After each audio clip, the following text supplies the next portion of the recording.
Pengrajin kue keranjang berlokasi di Jalan Raya Cicangkal, Kampung Sukamana, RT 0106, Desa Taman Sari, Kecamatan Rumpin, Kabupaten Bogor. Erni Suwardi merupakan generasi ketiga pengrajin kue keranjang dari keluarganya. Usaha membuat kue keranjang Hasina ini merupakan warisan dari leluhur keluarganya. Erni berniat mempertahankan warisan keluarganya membuat kue keranjang untuk disajikan dalam perayaan Tahun Baru Imlek.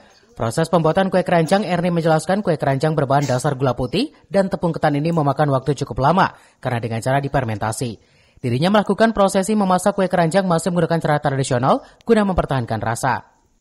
Memasak masih menggunakan kayu bakar dan adonan kue keranjang melalui fermentasi selama 15 hari baru bisa dimasak. Dan prosesnya sampai 12 jam. Kue keranjang dibuat dengan berbahan dasar gula putih, tepung ketan yang dimasak secara bersamaan. Tepung ketan dan gula putih dimasukkan untuk dimasak bersamaan, lalu dibungkus dengan daun pisang. Sehari mereka bisa membuat kue keranjang mencapai 50 kilo adonan. Sekali produksi itu satu tabung atau satu angkatan sebanyak 65 kilo. Menekuni pembuatan kue keranjang khas Imlek ini dimulai dari tahun 1980. Sebelumnya usaha kue keranjang ini sebagai warisan dari nenek dan kedua orang tuanya. Penjualan kue keranjang tahun ini mengalami penurunan lantaran harga gula putih sedang mengalami kenaikan mencapai 30%.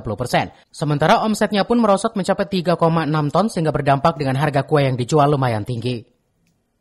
Kue keranjang dijual dengan harga Rp40.000 hingga Rp100.000 per kilogramnya tergantung pesanan dan banyaknya kue tersebut. Penjualan kue keranjang ini dipasarkan ke wilayah Tangerang, Jakarta, Bekasi, dan juga Bogor. Dari Rumpin, Kabupaten Bogor, Suhanda Abriji melaporkan.